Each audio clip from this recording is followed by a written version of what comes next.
Hello folks, this is Johnny again, and welcome to my sort of starting to walk you through the mix and production for our latest album Revive. Though, just the instrumental version for now.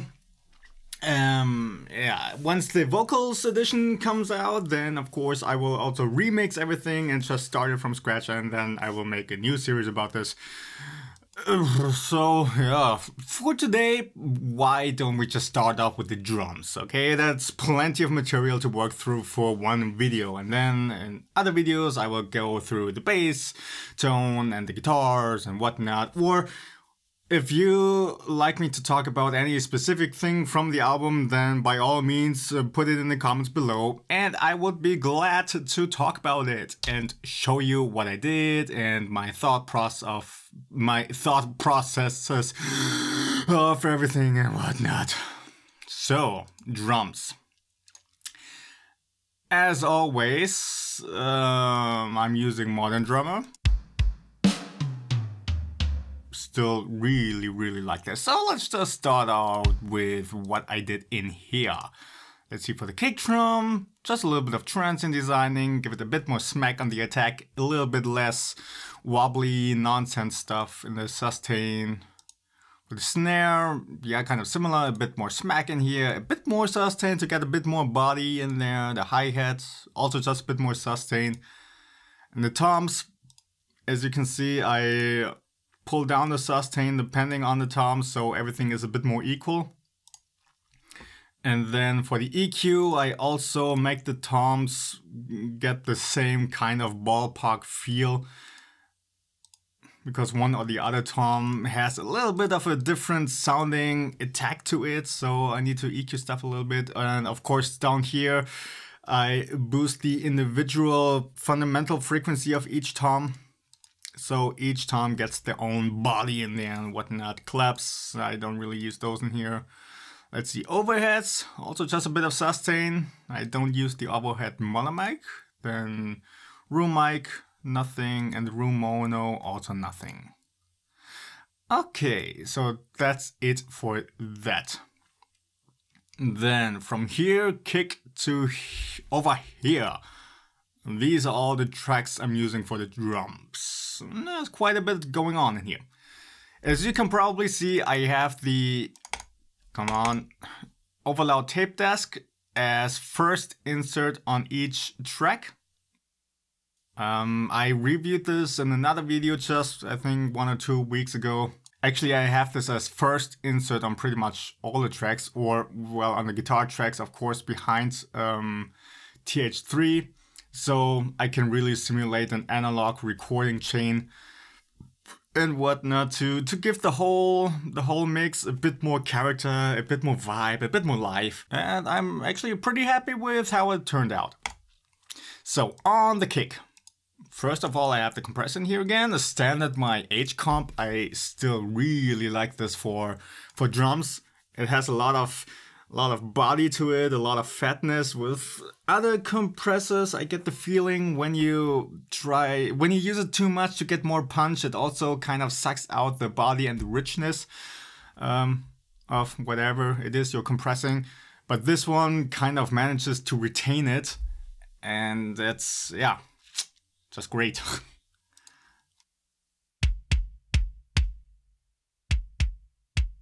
Well, and in here I'm in the song Resist. So that's the whole project. As you can see, it's actually pretty simple. All the songs are pretty simple like this. No big layering. I was trying to keep things more simple, but more effective. And here's just the mix.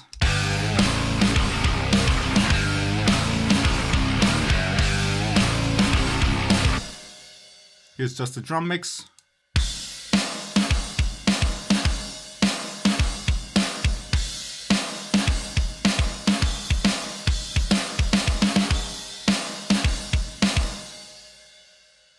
Okay, let's check out the kick drum here. So the H comp, as you saw, just, yeah, standard ratio 4:1 and gain reduction about -6 dB. Perhaps a little bit more, but yeah, that's usually a good range to start off with. And then a slower attack, and a fast tush release, and yeah, it's very basic actually, nothing too special going on here. And here I'm using the V EQ just for some general first shaping. So taking out some of the lower mids that are kind of boxy and muddy here around 400 Hz. Then boosting 10K for a bit more click. So this is a high shelf, and then also 4K for a bit more click in that specific area.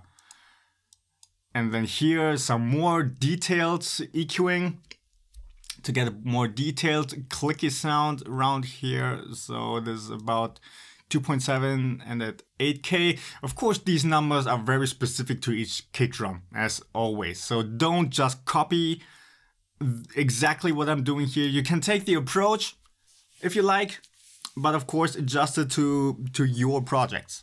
And then down here, I tried to do something a bit more different.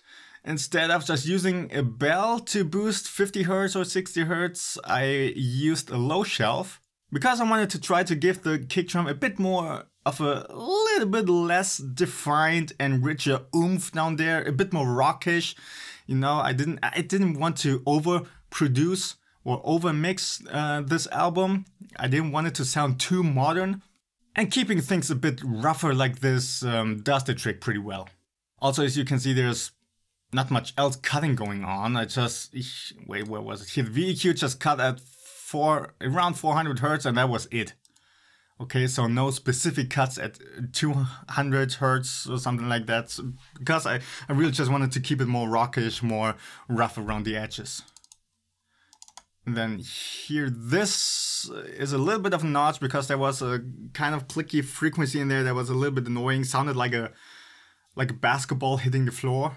And then after that, again, the saturation knob. I always use that on these drums. Again, I set it up just so it barely does not light up.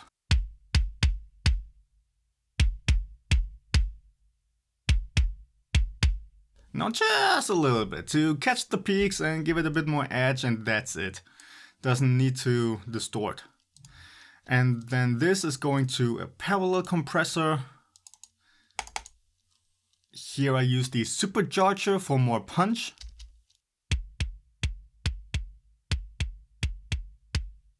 Usually I like to use the compressor from Studio One for parallel compression on the kick drum.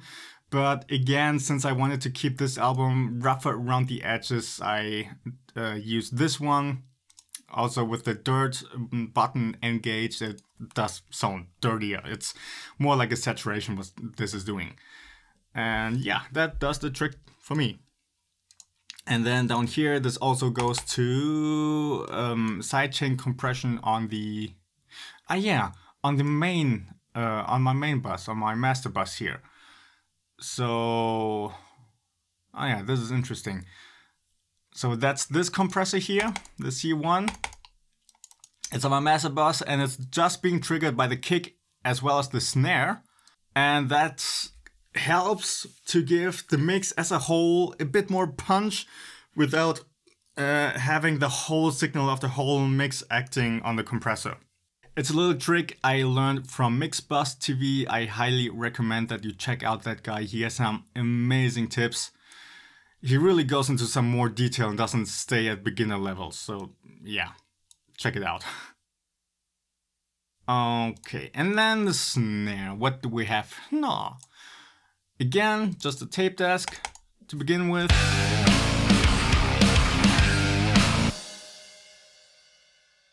As you can see, I also kept the speed at 15 rounds per minute to, again, keep a rougher edge in the mix. And then, again, just a VEQ for some rough EQ shaping. Here, a little bit of filtering around 50 Hz. Boosting that body.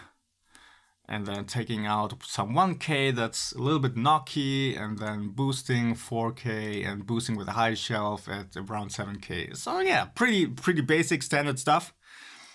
And for the snare, I put the compressor after this EQ, because when you compress first and then you make EQ moves like this, then you kind of accentuate that transient again, especially with these high shelf boosts up here. And I didn't want to go my peaks all over the place and go all crazy on me. So I put the compressor after this EQ, so it can actually manage to keep those peaks in check. Here again, just basic settings, pretty similar to the kick drum. Ratio 4.1, attack, slowish, release, fastish, and then gain reduction about -6 dB.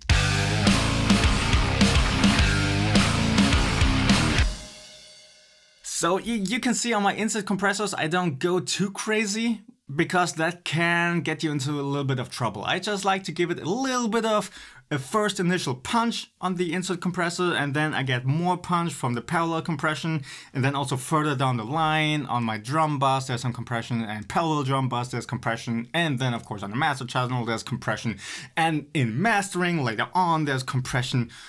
And you gotta keep in mind all of that compression adds up, so you don't need to go super ballistic and haywire with one insert compressor on your drums. Okay, then after the compressor I have another EQ just for a little bit further shaping. So this first EQ was just rough EQ moves, getting it in the ballpark, then compression, and then some further just slight adjustments to make it sit a little bit better in the mix. For example, a little bit more crack in the high end so it's a bit more defined, a little bit more body down there. Afterwards, come on, again some notches here for some ringing to get rid of those, and then again the saturation knob if my mouse would work for once. So yeah, pretty much stuff that you already saw in previous drum mix walkthroughs of mine. And then we have the snare sustain channel in here. So this is an FX channel just for the snare. Here I use the CLL76 to really smack that snare to pieces and get a lot of body and rattling in there. And then also J-clip, again with this G-clip, of course, to cut down those initial peaks that could go too crazy and it'll give me a little bit of trouble further down the line. As you can see.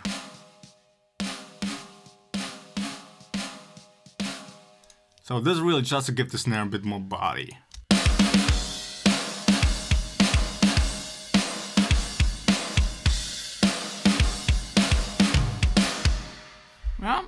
Yeah. And then the snare reverb. Let's check that out, what I did here. Yeah, I used the plate reverb here from Waves. What's this called again? IRL. I really like this reverb. It has a lot of meat to it, a lot of body, and it just sounds very smooth. It doesn't have any harshness. It doesn't have any annoying scoops in it. It's amazing. But for some reason, I think I talked about this as well in another video. When I put this onto an FX channel, I cannot set a pre-delay. Where's the latency in here? No, I can't change this one as well. So, in order to get a little bit of pre-delay into that reverb, I need to use an actual delay. So the mix is at 100% and the feedback is all the way down. So I just get one hit from the snare drum going into that reverb, and then I set the milliseconds to wherever I want it to be. Here's at 40 milliseconds, so that's enough to give the snare as a whole a bit more body, a bit more meat. Yeah, when you delay the reverb a little bit like this. And then also here I just filter out some lower stuff that gets too boomy, too honky, too muddy in the context of the whole mix. Yeah, and that's it.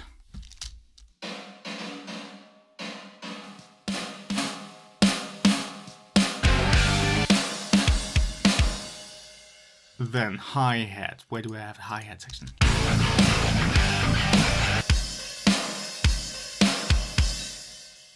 Now what you hear from the hi-hat is actually a combination of a lot of stuff. You hear it a lot in the rooms and in the overheads, and then just a little bit from the actual close mic from the hi-hat. Again, starting off with the tape desk. Let's just listen to the hi-hat alone.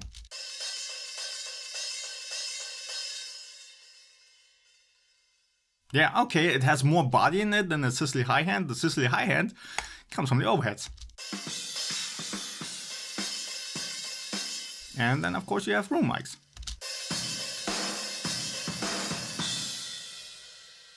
So I really get most of the hi-hat from overheads and rooms, and then I fade in the close mic just to give it a little bit more body, a little bit more edge, more power.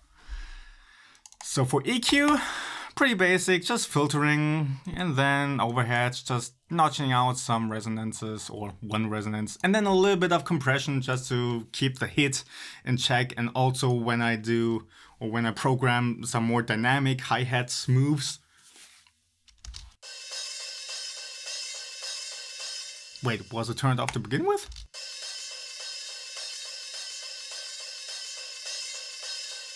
Huh, not sure anymore. Well, anyways, it's just a little bit of a, touch in the context of the whole mix, really. So it's not like it will make or break the whole drum mix if I turn this on or off now. Then toms. Where do we actually have toms in here? Hang on. Yeah. Wait, let's get this in here. Da, da, da.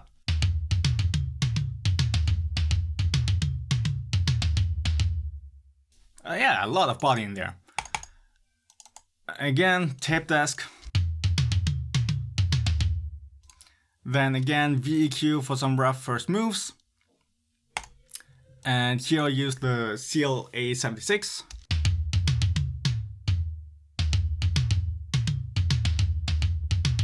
As you can see, it doesn't do a whole lot. It's more for when two drums or two toms hit at the same time, then this initial attack doesn't go all over the place or doesn't get too out of control. So this just keeps the peaks in check, really.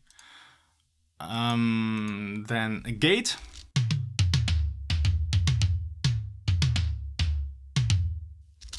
So a fast attack. So you actually have the attack of the toms in there, and then the slow release, so you still have a little bit of the ring and a little bit of the body. And then again, saturation knob.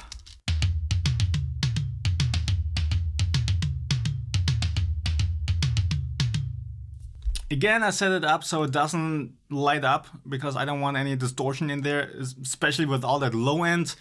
I don't want the saturation knob to distort. Again, the whole body, the whole boom from the toms comes from the individual EQs in Contact itself, and not from the EQing here on the bus. And that's pretty much it for the toms. Also no reverb on the toms. I just leave the room mics as reverb for the toms. That's really plenty.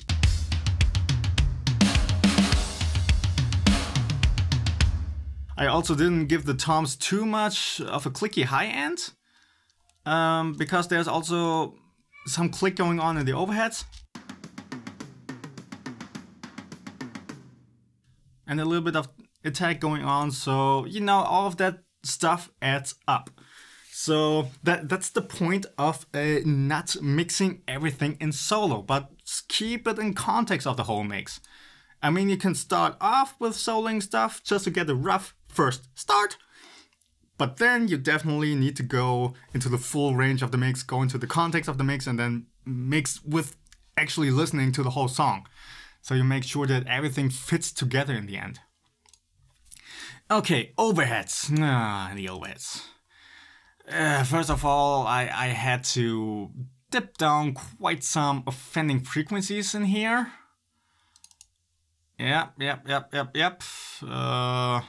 That's the one thing I don't quite like about Modern Drummer, is that overhead, that crash. Kind of sounds nasty. But, well, you gotta make do with what you have, right? And then on the overhead bus, I actually have the tape desk. And then again, just here, your VEQ, you know, filtering out the low end that I don't really want in there. And then taking down some honky mids around 500 Hertz. And then taking down the 3.3K a little bit to leave that more room for the guitars in that area. So all the stuff doesn't clash together. That would be quite annoying. Then in here, again, I lower some harsher frequencies up there. From 5 to 8K in that range. Then I put a limiter to limit all the snare hits.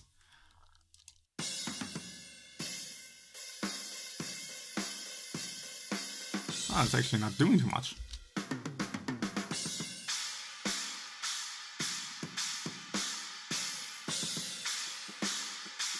So the point of the limiter is to catch these peaks from the snare so the compressor afterwards doesn't act too much on the snare. Okay, I want this compressor to act more on the cymbals and to keep the volume of the cymbals in check, especially when you have two cymbals hitting at the same time. So again, it doesn't get too loud and too offending.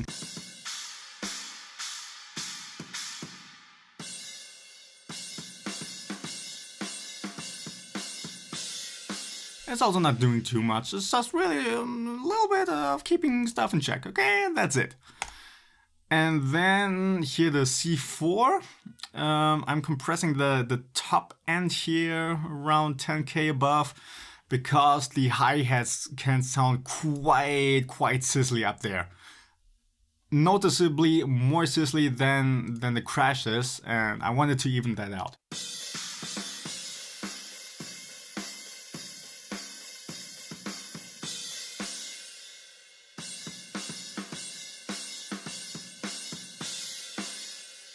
Yeah, and that's that. And then room mics, again, first of all, cutting out some harsh frequencies here from the crashes. Again, the tape desk, again, the VEQ, pretty similar to what I did on the overheads, though I didn't cut as much. I wanted to keep a bit more richness, a bit more body from the kick drum also in the overheads. Oops.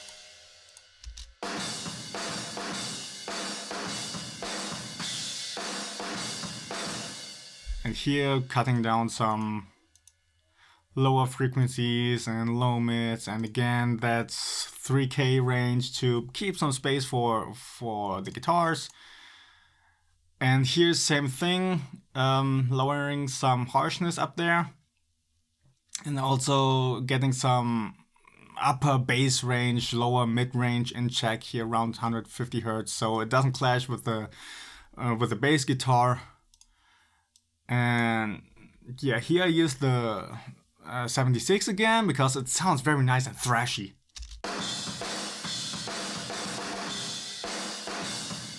Especially when you turn on the all button and really hit that input, it sounds amazing. And then again followed by saturation knob.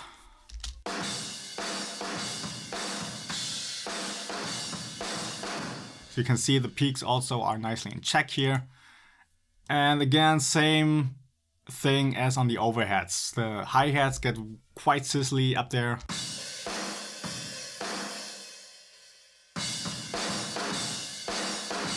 Just to keep that top end in check. And now all of that goes to my drum bus. And on my drum bus, I again have the tape desk, but just the console emulation, so the mic preamp and the tape is turned off. So basically what I wanted to emulate was getting all these tracks into a bus track of the same console, kind of, sortish, whatever.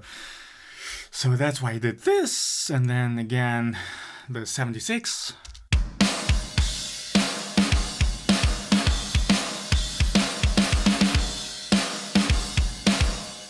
Yeah, just a little bit, about -3 dB of gain reduction here. That helps to kind of give the drums a unified feel. I do this very often and I'm quite happy with the results. Then followed by supercharger. Here I just turn on the dirt button, which is essentially saturation. I kind of like to use this one on the drum bus. Again, this helps, saturation helps to keep the peaks in check and makes things sound fatter and richer.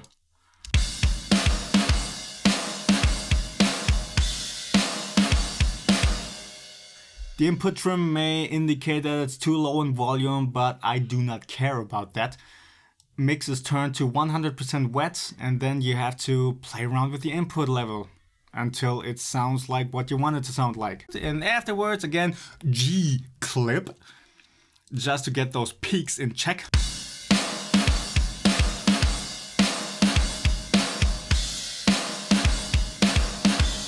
Okay, and then all of that goes to an FX channel here where I parallel compress the whole drum bus. In here I first boost the low end and boost the high in top range.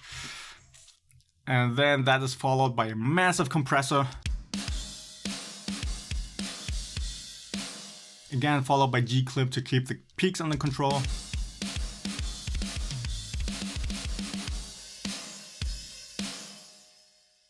I talked about this method also in another drum mix walkthrough video. This technique really helps to give your drums more oomph in the low end and more top end, more precise top end, without things getting harsh or boomy or muddy.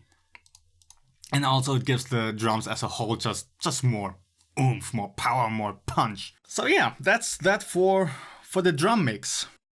As you can see, I didn't go overboard on anything. I didn't go too precise on anything except with the cuts here on the overheads really. I wanted to keep things a little bit rougher around the edges to give it a bit more of a rockish feel. And you tell me if I succeeded or if I failed.